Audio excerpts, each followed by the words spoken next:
Esse é o nosso quinto estudo, que tem como título Destruição e Restauração. Vamos falar de um episódio que marcou profundamente o planeta Terra, o dilúvio. Realmente existiu?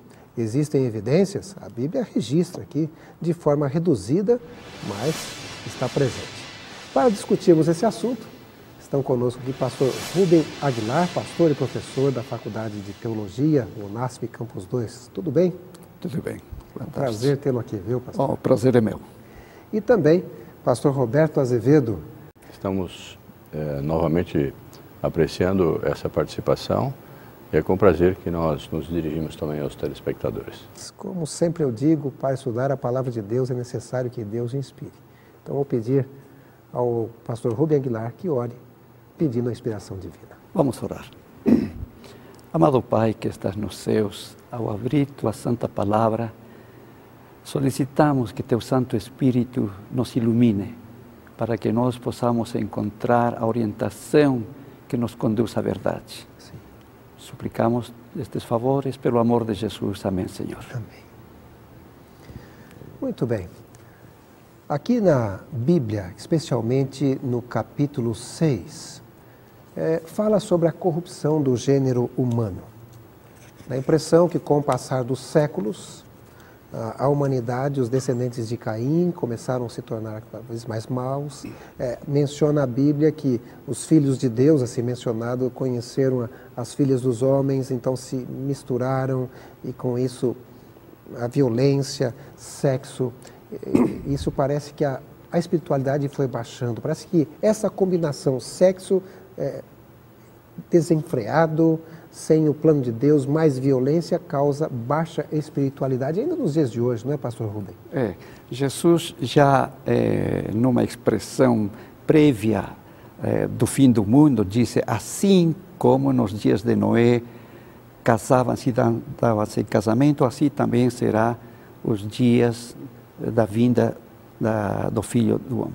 Ou seja, Jesus está referindo à grande corrupção que houve antes do dilúvio, onde os filhos de Deus se uniram às filhas dos homens. Sim. Essa expressão resulta metafórica, porque os homens não seriam simplesmente os geradores de pessoas do sexo feminino. Sim. Então, as filhas dos homens se referem tanto a pessoas do sexo feminino e masculino.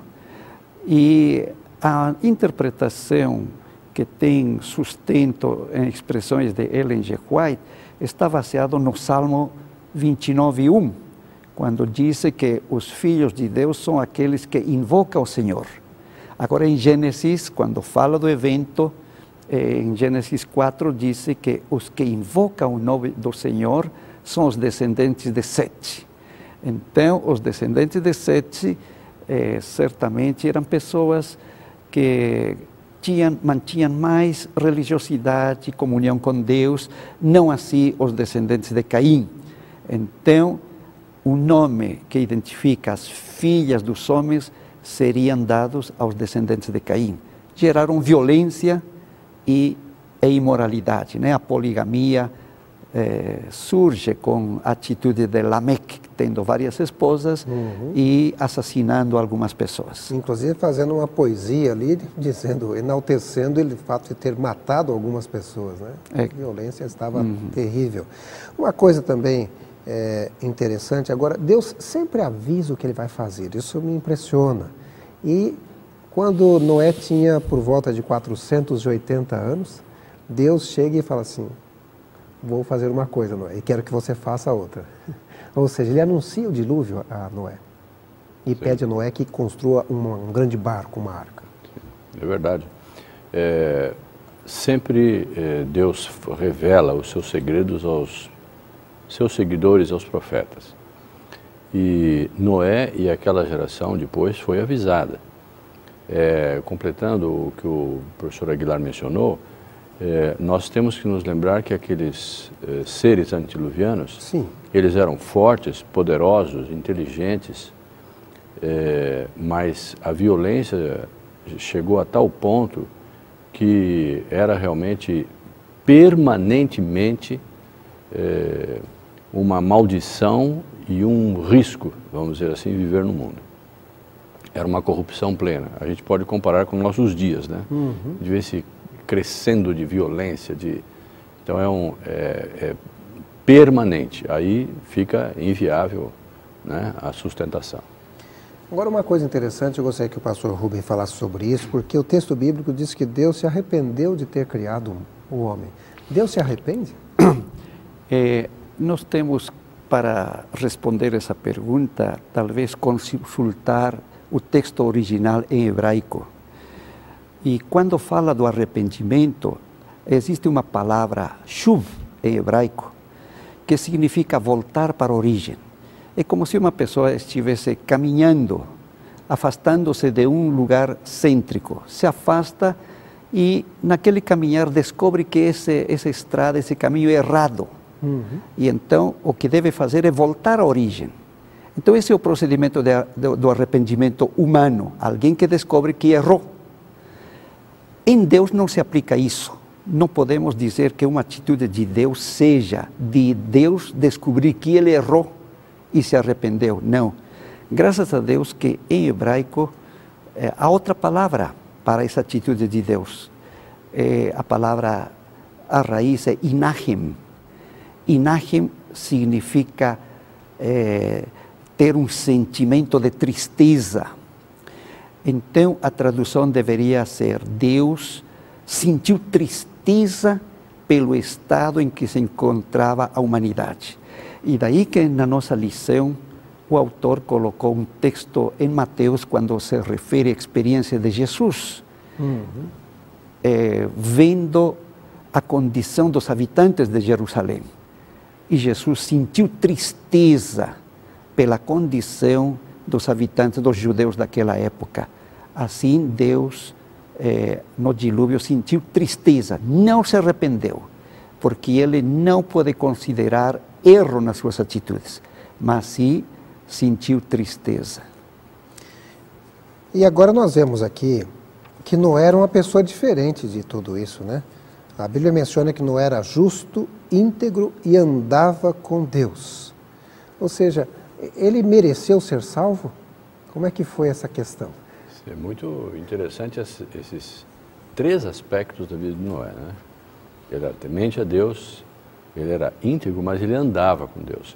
Essa última afirmação o coloca próximo a Enoque. Então, andar com Deus é ter um contato permanente com Ele, né? E o senhor mencionou Enoque, é bom frisar que Enoque foi bisavô, não é isso? De Noé. Exatamente. E ele também falou do dilúvio, né?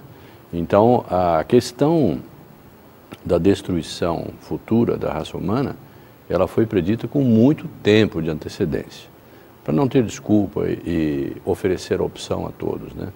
Mas a outra característica que eu quero destacar de Noé é que ele, ouvindo isso, ele obedeceu e fez a arca, que era uma coisa extraordinária no seu tempo. Sim. E, diríamos, assim, realmente motivo da zombaria, porque não chovia, né? Não, como que uma pessoa vai fazer algo tão caro, oneroso, difícil de ser feito, quando não havia chuva? Então, mas ele obedeceu. Essa palavra deve ser muito bem destacada. Ele obedeceu a Deus. E uma coisa interessante também é que Noé fez tudo de acordo com o que Deus ordenara. Parece que Deus foi o idealizador, o planejador Exatamente. deste barco, não é isso?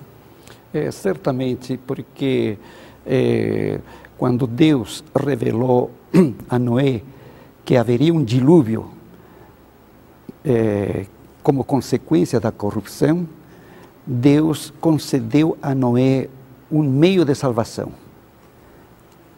Da salvação dele, da sua família e de elementos representativos da natureza, que seriam os animais que colocam. E para essa salvação, então, Deus sugere, coloca na mente de Noé a fabricar uma arca das proporções necessárias, das condições, da arquitetura possível de sustentar aquele torrente de água e também da magnitude das ondas que prevaleceria no momento do dilúvio. Então, Deus estava orientando, dirigindo, é o planejador da salvação de Noé e assim da raça humana. Agora, é impressionante que a gente vê que Noé, apesar de ser uma pessoa justa, íntegra, andando com Deus, o estudo menciona, especialmente em Gênesis 9, que depois do dilúvio, ainda ele estava contaminado pelo pecado, porque acabou plantando uma vinha, se embebedou, e acabou passando vergonha ali na frente dos filhos, não é verdade? Ele era humano, na verdade. E ele foi salvo pela graça de Deus e porque creu em Deus também, fazendo este grande barco. Agora, vamos falar um pouquinho na questão do dilúvio em si, né? Porque antes do dilúvio acontecer, aconteceu um grande milagre. E esse milagre foram animais chegando até a arca. Eu não sei quantos animais caberiam num barco como esse. Era enorme, mas será que caberiam todas as espécies que existiam na época? A gente tem que se lembrar que as espécies, a palavra espécie em português era um pouco difícil. Em inglês, quem sabe a palavra é melhor, é kind, é tipo. Os tipos básicos que Deus criou no Gênesis, eles foram preservados. Mas o que entrou na arca, lembremos-nos, foram os animais terrestres e as aves. Evidentemente, os aquáticos e os outros animais não entraram na arca. E como eram as espécies originais, então era um número mais reduzido. Eu vou dar um exemplo bem sintético, é o exemplo do cão e do lobo. Hoje nós consideramos como duas espécies distintas, mas na realidade, cão e lobo são uma espécie só. Então entrou só um casal, né? Então, veem que o número diminui. A mesma coisa são com muitos pássaros, né? Até eu posso dar o exemplo aqui de Darwin, né? Os tentilhões de Darwin. As 13, 14 espécies, na realidade é uma espécie só, porque eles se cruzam entre si e dão descendentes. Então, ou os cães, né, que nós temos aí, enorme quantidade de variedades, 300 raças. Era um casal só que entrou. Que coisa incrível. Agora, eu trouxe aqui, viu, pastor Azevedo, alguns fósseis. Os fósseis podem ser uma prova real de que o dilúvio ocorreu. Eu tenho inclusive alguns fósseis que foram encontrados em montanhas. Esse aqui foi encontrado na região de Tarapoto, no Peru, a cerca de 1.000 quilômetros mais ou menos do Pacífico e a mais de 1.000 metros de altura. Como é que esses fósseis chegaram até lá em cima, se são conchas, né? Me chama a atenção que esses fósseis são fósseis marinhos, por exemplo, esse é uma concha, né? Eu estou chamando pelo nome que normalmente a gente popularmente fala, né? Uma estrela do mar. E eu achei interessante, inclusive, esta concha aqui, que essa, aparentemente, existe um material mais petrificado por dentro, mas a parte externa dá a impressão que a concha está do jeito que ela é mesmo, com o material dela. Chamou a atenção, parece que não petrificou completamente, não sei. Existem até algumas que eu nem sei bem o que é, um animal aí, não sei, marinho, um pedaço. Mas o que chama a atenção é que esses fósseis estão presentes por aí. E em seu livro, pastor Azevedo, ABC das Origens, o senhor dedica o capítulo 4 a falar dos fósseis. A gente poderia dizer que isso é resultado do dilúvio? Perfeitamente. Os evolucionistas afirmam que não houve dilúvio. Tudo foi muito lento, como uma chuvinha aqui, um negocinho ali, e que os fósseis são escassos, difíceis de serem formados. Mas a evidência científica mostra o contrário. Não existem poucos fósseis, há toneladas, bilhões de fósseis. A presença da água marinha nos continentes foi em todos os continentes e em todas as montanhas. Você mostrou exemplos aqui de fósseis marinhos nos Andes. E isso é comum em outras cadeias de montanhas também, no Himalaia, nas Rochosas e nos continentes. Portanto, a presença de fósseis em grande quantidade, na base da tonelada, de milhões de fósseis, é uma verdade. Vejam o exemplo dos fósseis de vegetais no Carbonífero. Eles têm que ter sido transportados para estar todos juntos.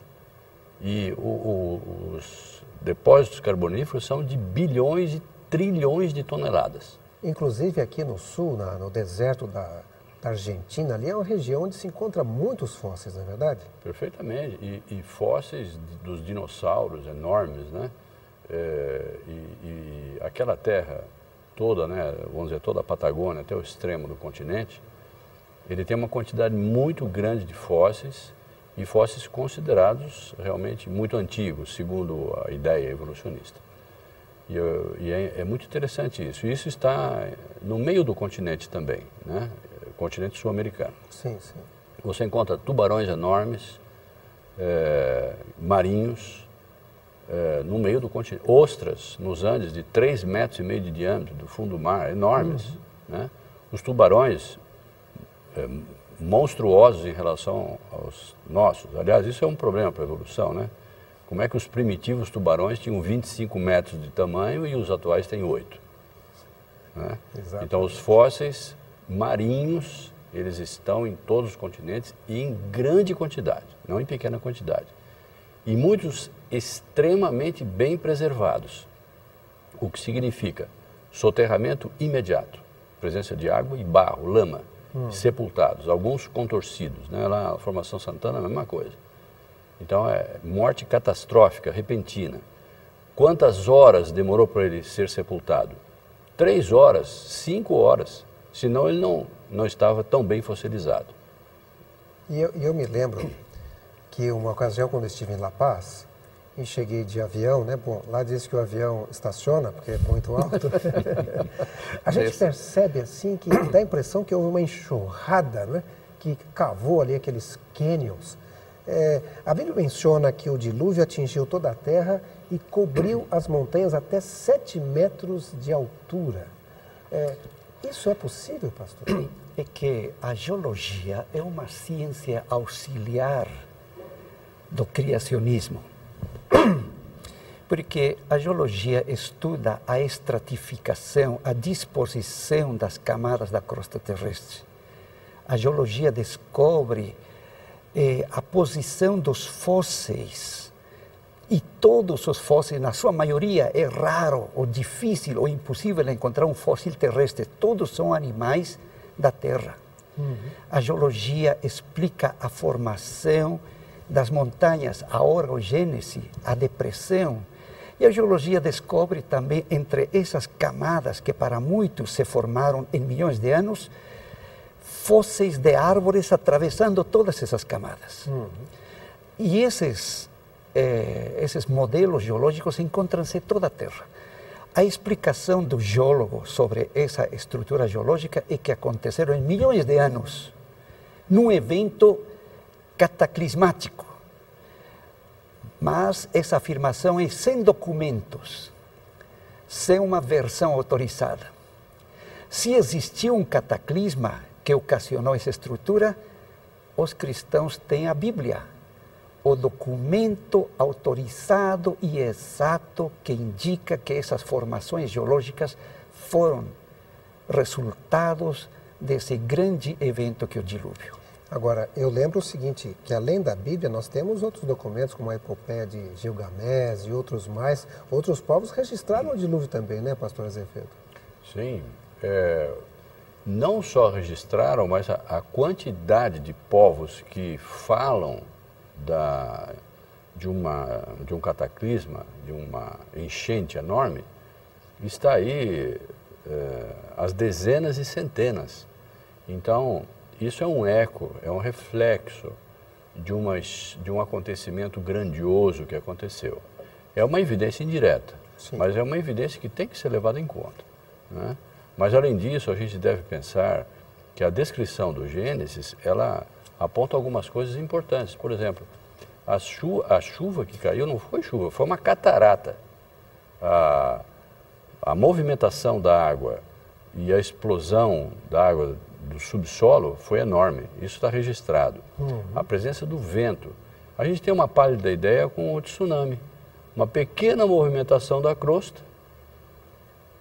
Vejam o estrago que fez. Agora imagine essas ondas, em vez de 15 metros, atingindo 80, 90 metros, ventos, que é mencionado no Gênesis também, sim, sim, e de centenas de quilômetros por hora, 500 quilômetros por hora, podemos imaginar o estrago. e o efeito disso. E se a Cordilheira dos Andes realmente se formou enrugando como... Sim, foi tremendo. Exato, e podemos imaginar isso. Um pequeno movimento que acontece, agora um grande movimento. O registro, essa movimentação da crosta, ela realmente causou catástrofes sucessivas, sepultando animais, destruindo tudo, né? Agora, eu percebi aqui no seu livro, ABC das Origens, o senhor faz uma relação, já que o pastor Rubem falou que alguns creem que são milhões de anos, né? O senhor faz uma relação entre a idade radiocarbônica em anos e o tempo real. Quer dizer que essa questão do carbono 14, ela não pode ser datada com precisão. Quanto mais distante for a data do carbono 14, maior é o erro que ela encontra. Mas eu quero dizer que houve estudos muito cuidadosos. Quem fez esses estudos foi o Dr. George Brown, aliás, Robert Brown, que fez comparações muito interessantes. Uma delas foi a idade de carbono 14 de um mesmo animal ou de uma mesma planta, e ele notou que havia diferenças de idade conforme a pata do animal, o focinho do animal, o pelo do animal. O que a gente tem que levar em conta é que tudo isso permitiu, vamos dizer assim, um ajuste desse relógio de carbono 14, e com isso, então, as idades relativas são ajustadas. É bom a gente mencionar que o carbono 14 é um instrumento útil para a análise de animais, vegetais que não foram fossilizados completamente com a mineralização. Então, se os ossos estão preservados, as partes do vegetal foram preservadas, é possível, então, se analisar a idade do carbono 14. Muito bem. Nós estamos aqui falando sobre o dilúvio, né? E é um assunto, assim, apaixonante. Se ele foi universal, temos essas histórias todas. Isso cada vez mais confirma a palavra de Deus. Mas é óbvio que as pessoas, depois de tantos anos, assim, alguns milênios, ainda têm que acreditar pela fé, não é verdade, pastor? É que não é uma fé sem evidências, não é uma fé cega, especulativa, é uma fé que tem um fundamento, é uma fé que tem, o pastor, professor Roberto mencionou, de que em algumas Bíblias se descreve o dilúvio não como uma simples chuva, sino cascatas ou cataratas. Sim, sim. E a arqueologia descobriu justamente aquela versão que foi mencionada sobre a epopeia de Gilgamesh. Sim. A epopeia de Gilgamesh relata o dilúvio na versão mesopotâmica. E ali indica que quando caía água, caía de tal maneira que eram cascatas, que os deuses mesopotâmicos fugiram como cães feridos ao céu de Anu. E que, como algo torrencial de extensões tremendas, a deusa Ishtar fugiu também gritando como mulher em estado de parto. Essa versão mesopotâmica tem um paralelo com a descrição que faz a escritora Ellen G. White. Quando fala sobre o dilúvio, diz que aquele evento foi de tal magnitude que até Satanás e os demônios temeram. Uhum. Ou seja, essa versão, essa evidência se torna tão geral, pelo menos nos primeiros séculos depois do acontecer do dilúvio, que era ainda, seus efeitos na consciência das pessoas eram tão grandes, todos ficaram temerosos. E no passar dos séculos, essa versão se apagou. E o único registro é aparentemente a Bíblia. E existem sim relatos do dilúvio na cultura de muitos povos, muitas nações. E a gente percebe, especialmente pelo que inferimos da Bíblia Sagrada, choveu 40 dias e 40 noites, e quando vai somando o período, Noé passou cerca de um ano ali na arca, nesse período de chuva. Não foi algo muito curto, não? Essa é outra evidência da universalidade, né? Noé não podia sair porque a água cobria toda a terra. E o vento de Deus, que determinou justamente a elevação das montanhas, a orogênese, e esse vento com o desequilíbrio do eixo da terra. Veja só que antes do dilúvio não havia chuva. Sim. Como não havia chuva, não havia nuvens, não havia ventos, não havia alteração de temperatura, não havia clima. Quem descobriu que o clima está relacionado com algo inclinado foi o senhor Eratóstenes, mais ou menos em 250 anos antes de Cristo. Ele observou que essa variação de clima está porque a Terra está inclinada. Talvez ele pensou que como um plano a Terra estaria inclinada. Agora, com tanto conhecimento da astronomia, sabemos que o que está inclinado é o eixo da Terra. Tem o eixo da Terra, é o eixo do Sol, que passa pelo polo norte do Sol, polo sul, e o eixo da Terra. Os dois eixos deveriam ser paralelos, mas o eixo da Terra está inclinado mais ou menos 23 graus, de tal maneira que quando o meridiano, o hemisfério norte recebe sol, é verão, e no hemisfério sul é inverno. E a Terra girando, depois de um tempo, a temperatura muda. Então, essa inclinação permite as estações e permite a chuva. Quer dizer, antes do dilúvio não havia essa inclinação. O clima era homogêneo, a temperatura era agradável, não havia necessidade de chuva. Então, o dilúvio foi de dimensões universais em relação à Terra, que inclinou o eixo da Terra. Houve uma perda quase que total da humanidade. Mas 8 pessoas se salvaram, inclusive aqui aparece na Bíblia Sagrada depois a genealogia de Noé, partindo agora dessas 8 pessoas apenas. Foi um cataclisma realmente terrível. Foi o maior cataclismo que a Terra já teve. Não há dúvida que as dimensões foram tão grandes que nós, quem sabe, não tenhamos a compreensão adequada, porque nós não vivenciamos algo similar. Ela destruiu a fisionomia da Terra, ela separou os continentes, imagina, né? Que efeito tem isso? Então foi realmente de proporções ciclópicas, eu diria, mega eventos destrutivos, né? Cataclísmicos. Foi terrível. Agora, veja, o povo teve chance de escolher entrar na arca.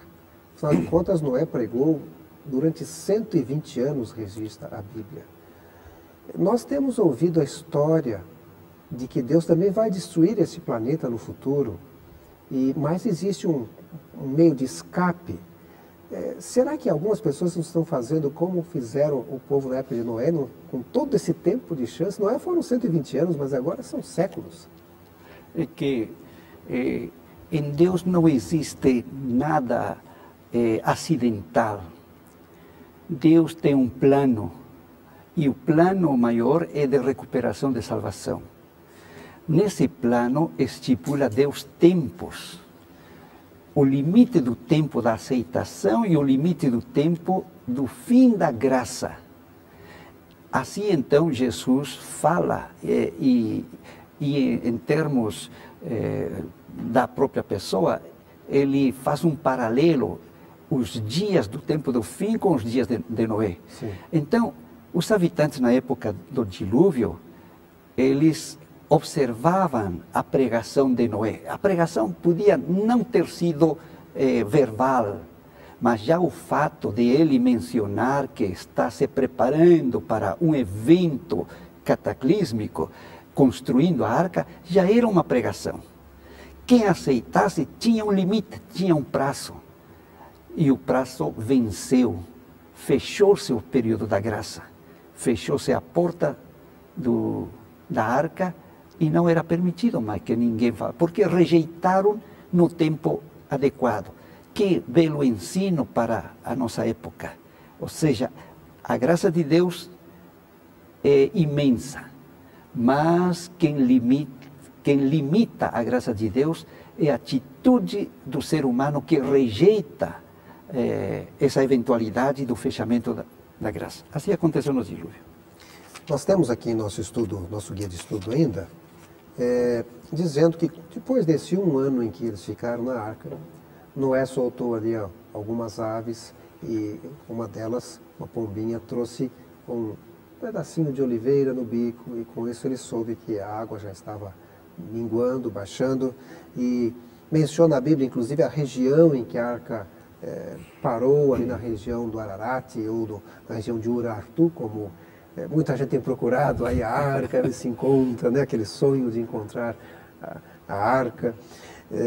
Alguns dizem que viu, que fotografou, entrei na arca, mas na verdade até hoje muito pouco se descobriu efetivamente. Existe até ali uma região perto de Kazan, onde existe ali o que sobrou de um grande barco e deram o nome àquele local de Parque Nacional da Arca de Noé. Ninguém pode afirmar com certeza que aquele é a Arca de Noé, mas a verdade é que nós cremos na Bíblia e a Bíblia menciona como objeto de salvação naquele momento a arca. Mas uma coisa existe até hoje. Noé, ele fez um altar, e não estou falando do altar, mas da resposta de Deus. Deus colocou um arco. Como não havia chuva, é só a primeira vez que um arco-íris surgiu, não é isso?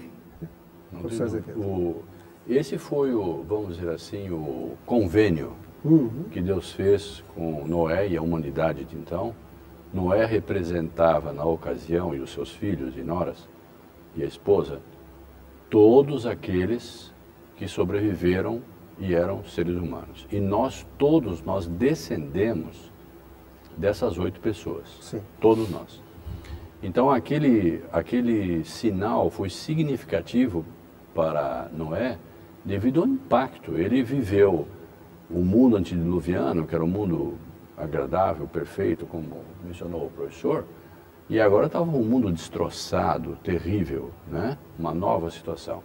E Noé, então, e os seus familiares, eles agradeceram a Deus pela vida que eles ainda tinham, né? Que foi preservada, e ofereceram sacrifícios, e Deus mostrou esse convênio com eles.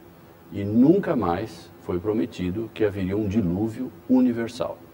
E Deus mantém a palavra até hoje. E ele diz também que a colheita ocorreria, a semeadura, os dias, as noites, as estações, o frio e o calor. Então ele permanece sustentando a sua palavra e nesse convênio com a humanidade até hoje. Eu fico impressionado como isso ficou na mente de Noé, porque Deus fez uma promessa a Noé, dizendo que o arco estava colocado ali na nuvem e que não haveria mais um dilúvio, a terra não seria destruída mais por um dilúvio. E eu imagino como isso ficou na mente dele, porque quando eu era pequeno, morávamos numa cidade no interior de São Paulo chamada Urânia, bem próximo a uma cidade chamada Jales.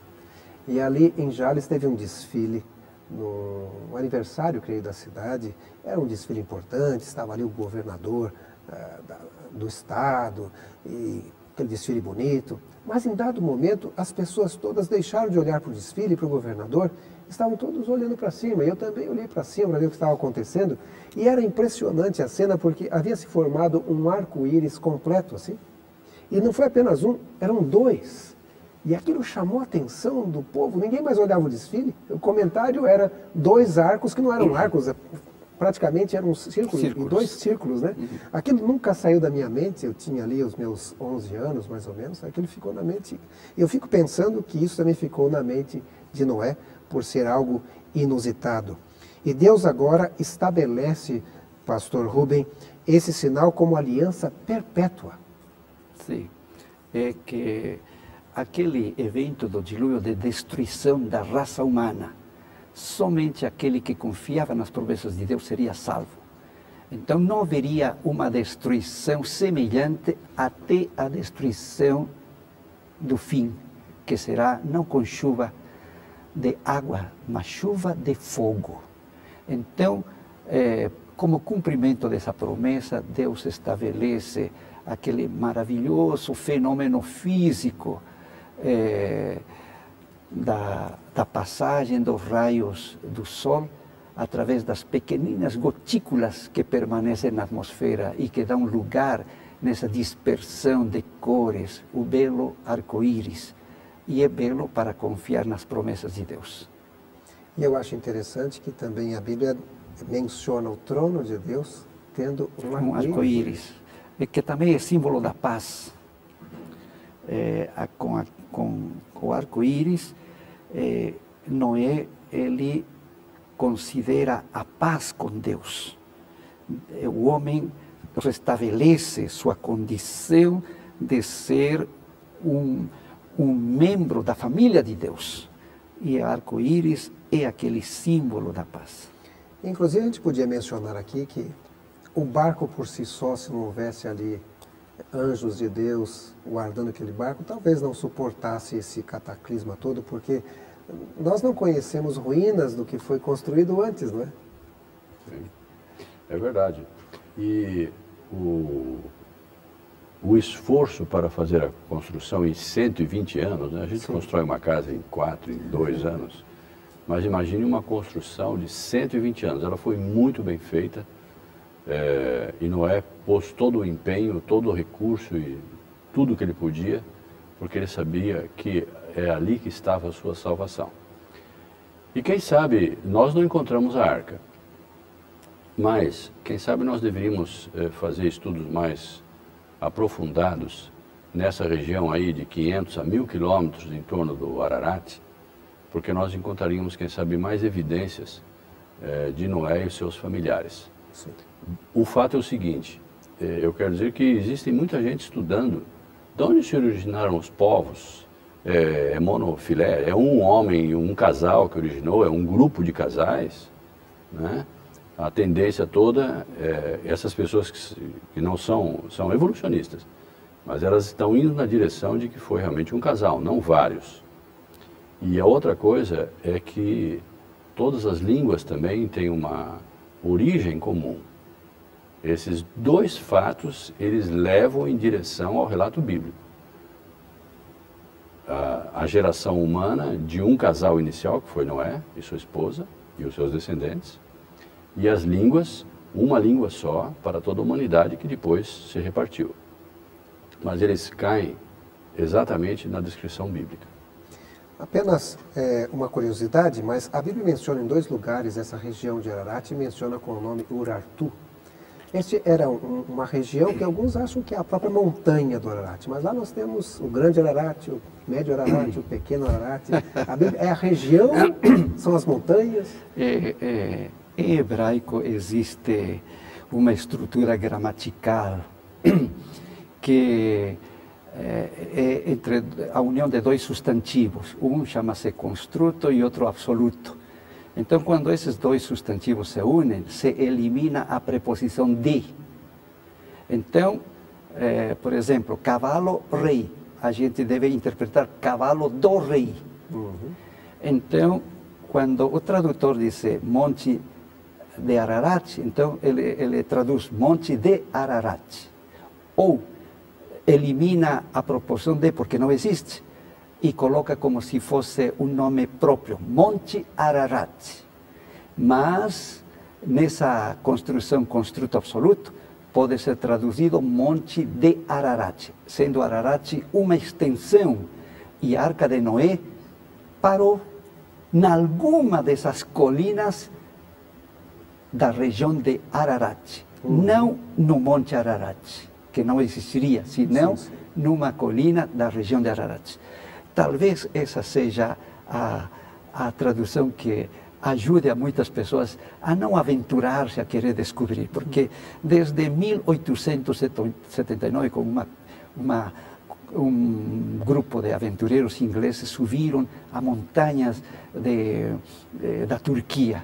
Mas o mais célebre foi Fernando de Navarra, nos anos 1950, que ele fotografou. Depois teve russos, norte-americanos, em vários lugares, como se existissem 3, 4, 5, 6 arcas de Noé, cada um fazendo trabalhos sérios, tirando fotografias de pedaços de madeira, pegadas como se fosse um barco, todos muito sérios, mas nenhum é realmente, né? Isso, né? É conclusivo, né?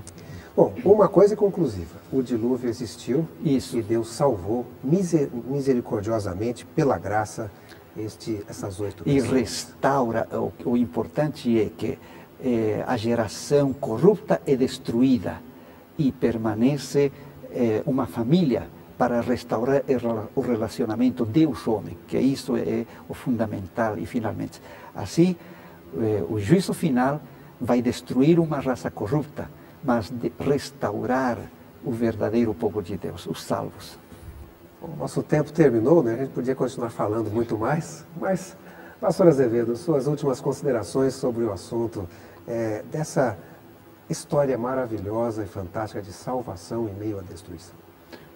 Vejam, nos 2 casos, né, no passado e hoje, a salvação é oferecida. Agora, a gente pode ficar cegado pela multidão ao redor. Os animais entraram na arca, era visível que era uma coisa sobrenatural. Sim. Mas eles ficaram cegos. Não vai chover. Hoje, há muitos ateus, evolucionistas, que também não acreditam em nada. Mas eles estão cegados, literalmente cegados. Eles não enxergam as evidências que estão aí na frente. E isso é muito perigoso. Então nós devíamos ter os olhos bem abertos, estudar as coisas com cuidado, ouvir a voz de Deus, e assim nós teremos o cuidado que Noé teve. Noé é um bom modelo para nós. Ele ouviu e seguiu e obedeceu. Então nós temos essa boa apresentação para nós como evidências, como referências importantes para nós e para a humanidade. Pastor Rubem Aguilar, suas considerações finais. Na experiência de Noé, verificamos a sua fé. Mas não é uma fé estática, paralítica, inerte, daquele que por fé Deus vai alimentá-lo, não. A fé de Noé reside na obediência. Em primeiro lugar, na obediência às leis naturais. Deus estabelece as leis naturais do crescimento de plantas, animais, e deve seguir. E as leis divinas, de obediência às leis divinas, à vontade de Deus. Então, a fé de Noé reside na obediência, porque se Noé não tivesse trabalhado, ele seria, mesmo confiando em Deus assim, inerte, ele seria culpado de pecado, porque a Bíblia diz que aquele que sabe o que deve fazer e não faz, comete pecado. Deus fez, e ao construir a arca, ao pregar, ele manifestou a sua fé em Deus.